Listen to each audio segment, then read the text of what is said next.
Yaqin Sharqda vaziyat yana keskinlashmoqda. AQSh prezidenti Donald Tramp Eronga misli ko'rilmagan ogohlantirish bilan chiqdi. Unga ko'ra, agar Eron o'ziga suiqasd uyushtirishga urinsa, AQSh tarixidagi eng kuchli harbiy javoblardan birini beradi. Tramp ijtimoiy tarmoqlarda harbiylarga barcha zarur buyruqlar oldindan berilganini ma'lum qildi. Uning aytishicha, bunday holat yuz bersa, Eronga minglab raketalar yog'dirilishi va harbiy obyektlar uzoq muddat davomida nishonga olinishi mumkin. Bu bayonot AQSh va Isroil razvedkasi Eron tomonidan Trampga nisbatan ehtimoliy tahdidlar borligi haqida ogohlantirilayotgan bir paytda yangradi. Eron esa bunday ayblarni rad etib, AQSh har qanday tashqi hujumga qat'iy javob qaytarilishini bildirdi. Shu bilan birga AQSh Tehrondan Hormuz bo'g'ozidagi hujumlarni to'xtatishni talab qildi.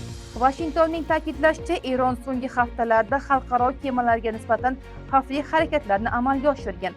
AQSh Hormuz bo'g'ozi barcha davlatlar kemalari uchun xavfsiz va ochiq ekanini Eron rasman e'lon qilishi kerakligini bildirmoqda. 12-iyul kuni Ummon poytaxti Maskatda Eron va Ummon tashqi ishlar vazirlari uchrashuvi bo'lib o'tadi. Ushbu muzokaralarda Hormuz bo'g'ozi xavfsizligi, dengiz yo'llari va mintaqadagi keskin vaziyat muhokama qilinishi kutilmoqda. Ko'plab tahlilchilar aynan ushbu uchrashuv keyingi voqealar rivojiga katta ta'sir ko'rsatishi mumkinligini aytmoqda. Hormuz bo'g'ozi dunyodagi eng muhim neft yo'laklaridan biri hisoblanadi. Jahon neftining katta qismi aynan shu hudud orqali tashiladi. Shu sabab bu yerda yuz beradigan har qanday harbiy mojaro nafaqat Yaqin Sharq, balki butun dunyo iqtisodiyotiga, neft narxlariga va xalqaro xavfsizlikka jiddiy ta'sir ko'rsatishi mumkin. Hozircha tomonlar bir-birini keskin bayonotlar bilan ogohlantirmoqda, ammo ekspertlar vaziyatni juda xavfli deb baholamoqda.